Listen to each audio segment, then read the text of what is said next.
Hi, I am doctor Juhi Das, QNB health കെയറിലെ homoeopathic ഫിസിഷ്യനാണ്.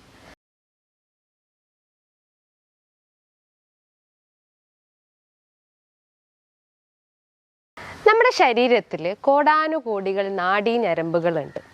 ഈ നാഡികളൊക്കെ ഓരോ ഫങ്ഷൻസ് ആണ് നമ്മളെ ബോഡിയിൽ ചെയ്യുന്നത്. നമുക്ക് നടക്കാൻ സഹായിക്കുന്നത്, അതേപോലെ തന്നെ നമ്മൾ ഓടാൻ സഹായിക്കുന്നത്, നമ്മളെ ദഹനത്തിന് സഹായിക്കുന്നത്, നമ്മളെ ബ്രീത്ത് ചെയ്യാൻ സഹായിക്കുന്നത്, അങ്ങനെ പല രീതിയിൽ ഓരോ ഫങ്ഷൻസ് നമ്മളെ ബോഡി ഈ നാഡീഞരമ്പുകൾ ചെയ്യുന്നുണ്ട്. അപ്പോൾ ഈ ഞരമ്പുകൾക്ക് എന്തെങ്കിലും ക്ഷതമേൽക്കുമ്പോഴാണ് നമുക്ക് അതിൻ്റെതായ സിംറ്റംസ് കാണിക്കുന്നത്. നമ്മുടെ ശരീരത്തിൽ ഏറ്റവും പ്രധാനപ്പെട്ട ഒന്നാണ് ഈ ക്രേനിയൽ നെർവ്സ് എന്ന് പറയുന്നത്. അതായത് 12 ക്രേനിയൽ നെർവ്സ് നമ്മുടെ തലയിൽ നിന്ന് ഉത്ഭവിച്ച് വരുന്നുണ്ട്. അത് ഓരോ സൈഡിലേക്കായിട്ട് സപ്ലൈ ചെയ്യുന്നത്, അതായത് നമ്മളെ ബോഡീൻ്റെ ഓരോ ഭാഗത്തേക്കായിട്ട് അത് സപ്ലൈ ചെയ്യുന്നുണ്ട്. അതായത് നമ്മുടെ കണ്ണിൻ്റെ ഏരിയാസ്, അതേപോലെ തന്നെ മൗത്തിൻ്റെ ഏരിയാസ്, അതേപോലെ നമ്മുടെ ദഹനത്തിലോട്ടും അതേപോലെ നമ്മളെ റെസ്പിറേറ്ററി ഏരിയാസിലൊക്കെ ഈ ഒരു നാഡീ ഞരമ്പുകൾ സപ്ലൈ ചെയ്യുന്നുണ്ട്. അപ്പോൾ ഈ 12 ക്രേനിയൽ നെർവ്സിൽ വരുന്ന ഒന്നാണ് ഫേഷ്യൽ നെർവ് എന്ന് പറയുന്നത്. അതായത് 7th ക്രേനിയൽ നെർവ്സിൽ വരുന്ന ഒന്നാണ് ഈ ഫേഷ്യൽ നെർവ്. ഫേഷ്യൽ നെർവ് എന്ന ആ വാക്കുകൊണ്ട് ഉദ്ദേശിക്കുന്നത് എന്താണ്? നമ്മുടെ ഫേസിന് സപ്ലൈ ചെയ്യുന്ന അല്ലെങ്കിൽ ഫേസിന് കൊടുക്കുന്ന ഒരു സ്ട്രെങ്തൻ അല്ലെങ്കിൽ ഫേസിനെ സ്ട്രെങ്തൻ ചെയ്യുന്ന ഈ നെർവ്സ് ആണ് ഫേഷ്യൽ നെർവ്സ് എന്ന് പറയുന്നത്. അപ്പോൾ ഈ ഫേഷ്യൽ നെർവ്സിന് എന്തെങ്കിലും ഒരു കംപ്രഷൻ വരുമ്പോൾ അതിന് ഒരു അസുഖമായി രൂപപ്പെടുന്നു. അതിനെയാണ് ബെൽസ് പാൽസി എന്ന് പറയുന്നത്.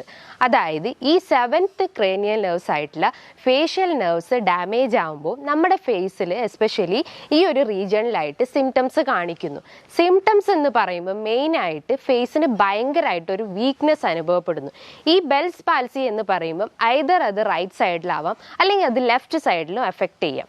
അപ്പോൾ ഈ ഏതെങ്കിലും ഒരു സൈഡിൽ എഫക്ട് ചെയ്യുമ്പോൾ അതിൻ്റെ സിംറ്റംസ് പറയുന്നത് എന്ന് വെച്ചാൽ മെയിൻലി ഈ ഫേഷ്യൽ വീക്ക്നെസ് അനുഭവപ്പെടുന്നു.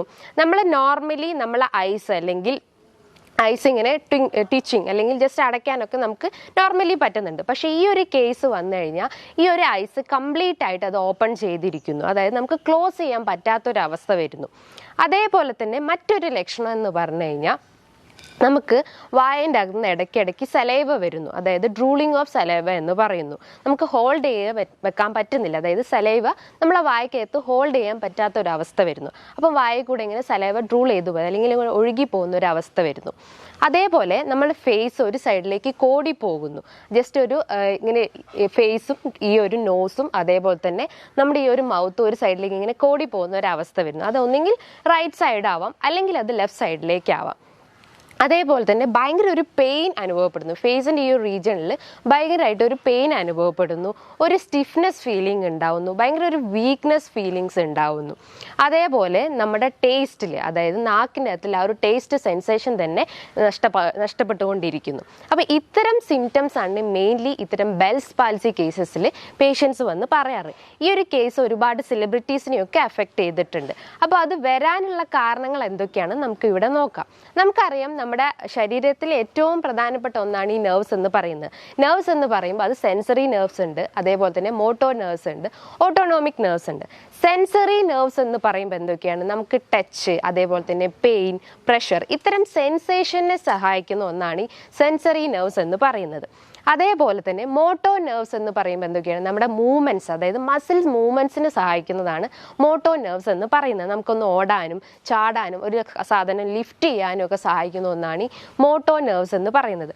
ഓട്ടോണോമിക് നെർവ്സ് എന്ന് പറയുമ്പോൾ നമ്മുടെ ഓർഗൻസിനെ സപ്ലൈ ചെയ്യുന്ന ഓരോ അവയവങ്ങളിലേക്കും അതിനെ ചലിപ്പിക്കാൻ സഹായിക്കുന്നു അല്ലെങ്കിൽ അതിനെ ഫങ്ഷൻ ചെയ്യാൻ സഹായിക്കുന്ന ഒന്നാണ് ഈ ഓട്ടോണോമിക് നെർവ്സ്. അപ്പോൾ ഈ 3 നെർവ്സിന് എന്തെങ്കിലും ഡാമേജസ് വരുമ്പോൾ നമുക്ക് കാലിൻ്റെ അടിയിൽ തരിപ്പോ അതേപോലെ തന്നെ ഒരു ടിംഗ്ലിംഗ് സെൻസേഷനോ ഒക്കെ അനുഭവപ്പെടുന്നത്. അതായത് ഈ നെർവ്സിന് എന്തെങ്കിലും ഡാമേജ് വരുമ്പം നമുക്ക് ഓൾ ബോഡിയിൽ ഒരു വീക്ക്നെസ് അനുഭവപ്പെടും. അതേപോലെ സൂചി കുത്തുന്ന ഒരു ഫീലിങ്സ് ഉണ്ടാവുന്നു, ഒരു ക്ഷതമേറ്റ ഒരു ഫീലിങ്സ് ഉണ്ടാവുന്നു.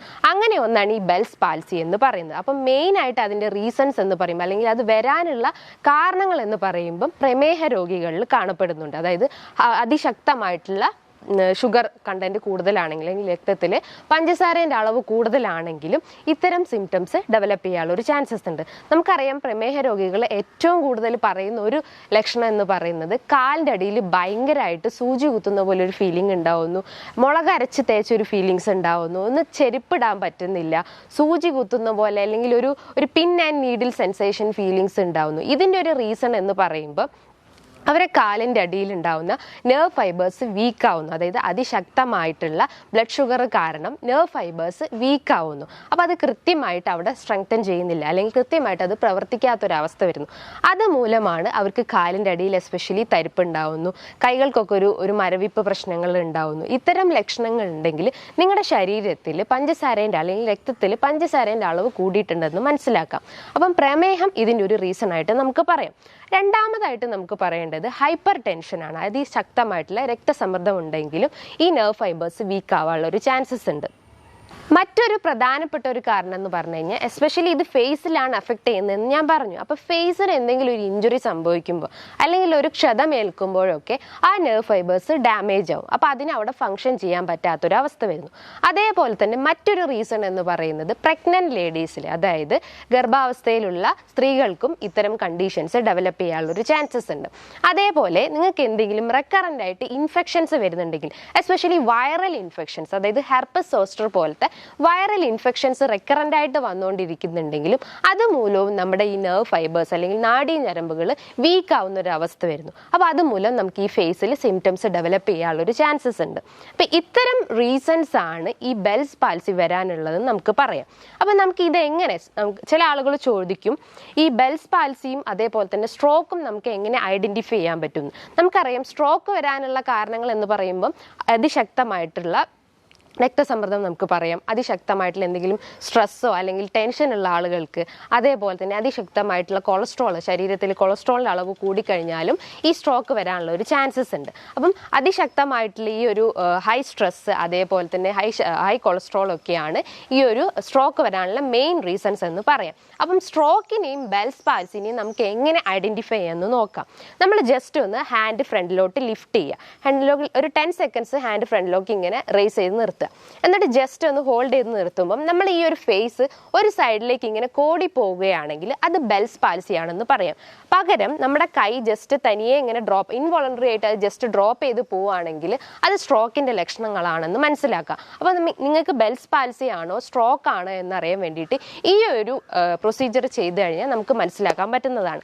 സ്ട്രോക്കിൻ്റെ സിംറ്റംസ് കാണിക്കുകയാണെങ്കിൽ നിങ്ങളൊരു 3 ഹവറിനുള്ളിൽ തന്നെ ട്രീറ്റ്മെൻറ്റ് എടുക്കേണ്ടതാണ്. ബെൽസ് പാൽസിൻ്റെ കേസ് നോക്കുകയാണെങ്കിൽ ഒരു 30 to 90% ആളുകൾക്കും ഇത് അഫക്റ്റഡ് ആണ്. അപ്പോൾ ഒരു വിത്തിൻ 3 മന്ത് അല്ലെങ്കിൽ ഒരു മിനിമം 3 മന്തിൻ്റെ ഉള്ളിൽ തന്നെ ഇത്തരം ബെൽസ് പാൽസി കണ്ടീഷൻസ് റിവേഴ്സിബിൾ ആണ്. അതായത് ട്രീറ്റ്മെൻറ്റ് എടുത്തിട്ട് അത് നമുക്ക് പൂർണ്ണമായിട്ടും മാറ്റിയെടുക്കാൻ പറ്റുന്നതാണ്. അപ്പോൾ നമുക്ക് എങ്ങനെയാണ് ഇതിനെ മാനേജ് ചെയ്യാം, അല്ലെങ്കിൽ ഇതിൻ്റെ ഒരു ട്രീറ്റ്മെൻറ്റ് സൈഡ് എന്തൊക്കെയാണ് നമുക്ക് ഇവിടെ ഒന്ന് ഡിസ്കസ് ചെയ്യാം. മെയിൻലി ഉള്ള മാനേജ്മെന്റ് എന്ന് പറയുമ്പോൾ ഇതൊരു വീക്ക്നെസ് ആണ്, അതായത് ഫേസിലെ ഞരമ്പുകൾക്ക് ഉണ്ടാകുന്ന ഒരു വീക്ക്നെസ് ആണെന്ന് പറഞ്ഞു. അപ്പോൾ ആ നെർവ്സിനെ സ്ട്രെങ്തൻ ചെയ്യാൻ വേണ്ടിയിട്ട് നമ്മൾ എന്തെങ്കിലും ഒരു അപ്ലിക്കേഷൻ ചെയ്യുക, അതായത് ഹോട്ട് അപ്ലിക്കേഷൻ ചെയ്യുക. ഒരു മിതമായ രീതിയിൽ ചൂട് നമ്മുടെ ഫേസിൽ ജസ്റ്റ് ഒന്ന് അപ്ലൈ ചെയ്ത് കൊടുക്കുക. അതായത് അഫക്റ്റഡ് ഏരിയാസ് ആയിട്ടുള്ള ഫേസിൽ ഒന്നെങ്കിൽ റൈറ്റോ അല്ലെങ്കിൽ ലെഫ്റ്റ് സൈഡോ ആയിട്ടുള്ള അഫക്റ്റഡ് ഏരിയാസിൽ ഈ ചൂട് അപ്ലൈ ചെയ്ത് കൊടുത്തു കഴിഞ്ഞാൽ ആ നെർവ് ഫൈബേഴ്സ് കുറച്ചുകൂടി ഒന്ന് സ്ട്രെങ്തൻ ചെയ്യും. അതേപോലെ തന്നെ മറ്റൊരു എക്സസൈസ് എന്ന് പറഞ്ഞു കഴിഞ്ഞാൽ ഞാൻ നേരത്തെ പറഞ്ഞിട്ടുണ്ട്, നമ്മുടെ ഫേസിന് ഇത് അഫക്റ്റ് ചെയ്യുന്നത്, അതായത് എസ്പെഷ്യലി മൗത്തിനെയൊക്കെ അഫക്റ്റ് ചെയ്യുന്നുണ്ട്. അതായത് ഇങ്ങനെ സലൈവ ഡ്രൂൾ ചെയ്ത് പോകുന്ന അല്ലെങ്കിൽ ഇങ്ങനെ ഒഴുകി പോകുന്ന ഒരു അവസ്ഥ വരുന്നു. അപ്പോൾ നമ്മൾ എന്താ ചെയ്യേണ്ടതെന്ന് വെച്ചാൽ മെയിനായിട്ട് ഒരു മിതമായ രീതിയിലുള്ളൊരു വാട്ടർ എടുക്കുക. അതായത് ഹോട്ട് വാട്ടർ ആണെന്നില്ല, ഒരു മൈൽഡ് ആയിട്ടുള്ള രീതിയിലൊരു വാട്ടർ എടുത്തിട്ട് നമ്മൾ വായിൽ ജസ്റ്റ് ഒന്ന് ഹോൾഡ് ചെയ്യുക, ഒരു 10 സെക്കൻഡ്സ് ഹോൾഡ് ചെയ്ത് നിർത്തുക. അപ്പം നമ്മൾ ഈ മസിൽസ് ഒന്ന് കുറച്ചുകൂടി ഒന്ന് സ്ട്രെച്ച് ആവുകയും അല്ലെങ്കിൽ ആ ഒരു നെർവ് ഫൈബേഴ്സ് കുറച്ചുകൂടി ഒന്ന് സ്ട്രെങ്തൻ ചെയ്യുകയും പറ്റും. അങ്ങനെ ചെയ്യുമ്പം നമുക്ക് ആ ഒരു വീക്ക്നെസ് പ്രശ്നങ്ങൾ അല്ലെങ്കിൽ ഫേസിൻ്റെ ആ ഒരു പാരാലിസിസ് സ്റ്റേജ് ഉണ്ടെങ്കിൽ അതിനെ റെഡ്യൂസ് ചെയ്യാൻ പറ്റുന്ന ഒരു എക്സസൈസാണ് ഈ മൗത്തിൽ വാട്ടർ ജസ്റ്റ് ഒന്ന് ഹോൾഡ് ചെയ്ത് വെക്കുക. ഏകദേശം ഒരു 10-15 സെക്കൻഡ് നിങ്ങൾ ഹോൾഡ് ചെയ്ത് വെച്ചാൽ മാത്രം മതി. അതേപോലെ തന്നെ മറ്റൊരു എക്സസൈസ് എന്ന് പറഞ്ഞു കഴിഞ്ഞാൽ നമ്മൾ ഫേസിന് കൊടുക്കുന്ന നല്ല രീതിയിലുള്ള എക്സസൈസ് ചെയ്യുക. അതായത് ഫേസിന് നല്ല രീതിയിൽ സ്ട്രെങ്തൻ ചെയ്യുന്ന രീതിയിൽ എന്തെങ്കിലും ഒരു എക്സസൈസ് ചെയ്യുക. അത് നമുക്ക് യോഗ പ്രാക്ടീസ് ആവട്ടെ അല്ലെങ്കിൽ എന്തെങ്കിലും ഒരു ബ്രീത്തിങ് എക്സസൈസ് ചെയ്ത് കഴിഞ്ഞാലും ഇത്തരം നെർവ് ഫൈബേഴ്സിൻ്റെ ആ ഒരു വീക്ക്നെസ് നമുക്ക് റെഡ്യൂസ് ചെയ്യാൻ പറ്റുന്നതാണ്. അതേപോലെ നമ്മളൊരു എക്സ്റ്റേണലി ചെയ്യുന്ന ഒരു ട്രീറ്റ്മെൻറ്റ് എന്ന് പറഞ്ഞാൽ എന്തെങ്കിലും ഇലക്ട്രിക്കൽ സ്റ്റിമുലേഷൻ തെറാപ്പിയാണ്. അതായത് ഈ നെർവ് ഫൈബേഴ്സ് ഒന്ന് സ്ട്രെങ്തൻ ചെയ്യാനോ അല്ലെങ്കിൽ ഒന്ന് ബൂസ്റ്റപ്പ് ചെയ്യാൻ വേണ്ടിയിട്ട് എക്സ്റ്റേണലി ആയിട്ട് ഒരു സ്റ്റിമുലേഷൻ നമ്മളെ ബോഡിയിലേക്ക് കൊടുക്കുന്നു. അങ്ങനെ ചെയ്യുമ്പം നമുക്ക് ഇത്തരം സിംറ്റംസ് കഴിവതും റെഡ്യൂസ് ചെയ്യാൻ പറ്റുന്നതാണ്. ഹോമിയോപ്പതി ആസ്പെക്റ്റ് നോക്കുകയാണെങ്കിൽ ഒരുപാട് മെഡിസിൻസ് ഇത്തരം ബെൽസ് പാൽസി കേസസ് കേസസിൽ അവൈലബിൾ ആണ്. അതായത് റെസ്റ്റോക്സ്, അതേപോലെ തന്നെ ഹൈപ്പറിക്കം, കോസ്ട്രിക്കം, സ്പോഞ്ചിയ പോലത്തെ ഒരുപാട് മെഡിസിൻസ് ഇത്തരം കേസസിന് പേഷ്യൻസിന് കൊടുത്ത് റിസൾട്ട് ഉണ്ടായിട്ടുണ്ട്. അപ്പം നിങ്ങൾക്ക് ഇതുമായി ബന്ധപ്പെട്ട് എന്തെങ്കിലും ഡൗട്ടുകൾ ഉണ്ടെങ്കിൽ താഴെ കാണുന്ന നമ്പറിൽ കോൺടാക്ട് ചെയ്യാവുന്നതാണ്. നല്ലൊരു ഹെൽത്ത് ടോപ്പിക്കുമായി വീണ്ടും കാണാം. Thank you.